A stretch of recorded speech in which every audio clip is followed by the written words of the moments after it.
मुसलमानों के साथ डिस्क्रिमिनेशन हो रहा है। मैं थोड़ी देर के लिए ये मानता हूं कि सीए बहुत खराब चीज, थोड़ी देर के लिए मैं माने देता हूं, वो सारे डिस्क्रिमिनेशन हो रहा है, लेकिन डिस्क्रिमिनेशन करने वाला क्या उस एक खुदा की ताकत के बाहर है जिसको मैं मानता हूं? तो कुरान मुझसे क्या कहता है? कुरान मुझसे कहता है वमा असाबकुम मिन मुसीबतिन फबीमा कसबत अयदीकुम व याफू अन कसीर, और तुम्हारे ऊपर जो भी मुसीबत आती है वो तुम्हारे अपने हाथों की कमाई हुई होती है, दूसरा नहीं ला सकता तुम्हारे ऊपर मुसीबत। क्या इसका मतलब क्या हुआ? इसका एक ही मतलब हुआ, और वो मतलब ये हुआ अपनी कठिनाइयों और परेशानियों का इल्जाम किसी दूसरे के ऊपर मत लगाओ, अपना इंट्रोस्पेक्शन करो, अपने आप को सोचो। मौलाना आजाद कहते हैं, मैं उनके अंग्रेजी ट्रांसलेशन को कोट करता हूं, कि पाकिस्तान बनने की एक ही उपलब्धि होगी, India will become an unadulterated Hindu Raj. आप बीज जब बो रहे हैं उस वक्त आप ये ध्यान नहीं करेंगे कि इसके फल क्या आएंगे? आज यही तो मुझे हिंदू राष्ट्र को मैं बस वजह बताता हूं। ये मौलाना मौलवी कहते हैं कि हिंदू राष्ट्र बनाने की कोशिश हो रही है। कोशिश का क्या मतलब है? मौलाना आजाद तो कह रहे हैं कि ये पाकिस्तान के बनने का मतलब ये है कि ये होगा, तो होगा। इनकी समझ में नहीं। मैं तो मैं बताता हूं आप हिंदू राज है, थोड़ी देर के लिए ये मानिए कि हिंदू राज है। हिंदू राज में नागरिकता का कंसेप्ट क्या है? हिंदू राज में नागरिकता का कंसेप्ट एक तो मैंने आपको बता दिया कि उत्तर में हिमालय और दक्षिण में समुद्र, जो यहां रहता है, और इससे आगे बताता हूं हिंदू राज। भारतेषु स्त्रिया पुरुषो नाना वर्णा प्रकृतिते नाना देव अर्चने युक्ता नाना कर्माणि कुर्वते। ये हिंदू स्क्रिप्चर से ही तो कोट कर रहा हूं ना मैं। तो उसमें क्या है? भारत की स्त्रियां पुरुष वो अलग अलग तरीके उनके हैं, अलग अलग नस्लों के वो लोग हैं, अलग अलग उनके पूजा अर्चना के तरीके हैं, अलग अलग उनके रस्म रिवाज। हिंदू राज में जिम्मी का कोई कंसेप्ट नहीं है। हिंदू राज में इसका कोई कंसेप्ट नहीं है कि अगर दूसरा आदमी आपसे अलग तरीके से इबादत करता है तो आप उसके अधिकारों को कम कर सकते हैं। है ही नहीं, है ही नहीं। लेकिन ये तो हर रोज पढ़ा रहे हैं कि ये आरएसएस के लोग, नागपुर में बैठे लोग हिंदू राष्ट्र बनाएंगे, पहले सीए लाएंगे, उसके बाद फिर एनपीआर लाएंगे, फिर एनआरएस लाएंगे और मुसलमानों को निकाल देंगे। असल में हमारी एक मजबूरी है। हम समझते हैं कि रजत शर्मा जी ब्राह्मण है। हमारी जो किताबें हैं वो जिस घर में रजत शर्मा जी पैदा हुए हैं उसकी बुनियाद पर रजत शर्मा जी को ब्राह्मण नहीं मानते। हमारी किताब कहती है ब्राह का मतलब विस्तार करना, एक्सपेंड करना।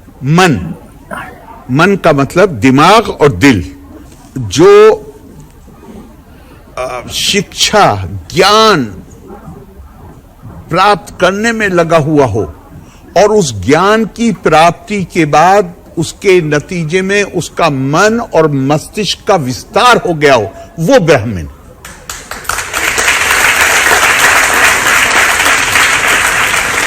उस सेंस में आप ब्राह्मण हैं किताब के मुताबिक। इस सेंस में नहीं ब्राह्मण है आप कि आप ब्राह्मण घर में पैदा हुए, उस सेंस में आप ब्राह्मण। तो हम बहुत सारी चीजों को हम खुद तो ये ब्राह्मण आपसे ये पूछ रहा है कि ये जो मौलाना मौलवी ये समझा रहे मुसलमानों को कि हिंदुस्तान में मुसलमानों के साथ, मैं वही तो बता रहा हूं उनके साथ उनको परेशान किया जा रहा है। मैं वही बता रहा हूं। हमारे इंसान की मजबूरी ये है कि वो अपने ज्ञान और अपने तजर्बे के ऊपर नहीं उठ पाता है। चूंकि जिनकी आप बात कर रहे हैं उनके हाथ में सत्ता हो, खालिस जिनकी आप बात कर रहे हैं, तो वो तो बाकी सबको जिम्मी बना देंगे। तो वो ये समझते हैं दूसरे के हाथ में सत्ता चली गई तो वो हमें जिम्मी बना देंगे। वहां जिम्मी का कंसेप्ट। वीडियो इतना ही था। आओ थोड़ा आरिफ जी के बारे में जान लेते हैं। ये आते हैं उत्तर प्रदेश के बुलंदशहर से। वर्तमान समय में ये केरल के राज्यपाल हैं, बीजेपी में हैं। जाहिर सी बात है, अगर राज्यपाल हैं तो वर्तमान सरकार में ही होंगे। ये कांग्रेस में भी काफी समय तक रहे। 1886 को इन्होंने कांग्रेस छोड़ दी थी। उस समय ये राजीव गांधी की कैबिनेट में राज्य मंत्री थे। इनके इस्तीफा देने का कारण था उस समय का प्रसिद्ध साहबानो केस था, जिसको आरिफ जी सपोर्ट कर रहे थे, और राजीव गांधी सरकार थी, उसने सुप्रीम कोर्ट के फैसले को नलीफाई कर दिया था, वो विरोध में थी। और ये आरिफ जी साहबानो केस में इस हद तक सपोर्ट में थे कि इन्होंने मंत्री पद से इस्तीफा दे दिया था। ये काफी अच्छे लेखक हैं। 2010 में इनकी एक बुक थी, वो बेस्ट सेलिंग बुक रही थी। खैर, आते हैं वीडियो की तरफ। तो पूरे वीडियो में आरिफ जी खुलकर नहीं बोल पा रहे हैं, आप लोग जैसा देख पा रहे होंगे। वैसे भी मुस्लिम होकर बीजेपी के पक्ष में बोलना बड़ा टेढ़ा काम है, खासकर इन जैसे सीधे और बुद्धिमान आदमी के लिए। सब कुछ जानते हैं कि कौन गलत है कौन सही है, फिर भी उसको गलत को सही बताना बहुत सही आदमी के लिए बहुत टेढ़ा काम है। आरिफ जी के हाव भाव देखकर लग रहा है कि बताना तो बहुत कुछ चाह रहे हैं, लेकिन क्या बताएं, इधर गड्ढा है उधर खाई है। कौम को भी साथ में लेकर चलना पड़ेगा, और बीजेपी को भी यही इनकी दुश्वारियां। और शर्मा जी तो लगातार इनसे मजे लेते रहे। ऐसे लोगों से दुनिया मजे लेती है, जो धारा के विपरीत चलते हैं उनसे मजे तो पूरी दुनिया लेती है और जिंदगी भर मजे लेती। और वीडियो में साफ था कि सब जतन कर लिए इन्होंने बीजेपी को पाक साफ बताने के लिए। कुरान का भी कोट कर दिया, श्लोक भी सुना दिया। एक बात कहूंगा, आरिफ जी आप गलत जगह हैं। आप बिल्कुल वैसे ही बोल रहे हैं जैसे आपका ब्रेन वॉश हो गया। आप कहना चाह रहे हैं दलित मुसलमानों पर इस समय जुल्म हो रहा है, बीजेपी सरकार में जुल्म हो रहा है, तो उसकी जिम्मेदार वही है। कहाँ कहाँ से आप फिलॉसफी ले आ जाते हैं। सही चीज को सही जगह पर लगाएंगे तभी वो सही मानी जाएगी। आप कुरान का कोट गलत जगह पर कोट कर रहे थे। आपको देखकर नहीं लग रहा है कि आप 1886 वाले खान साहब रह गए।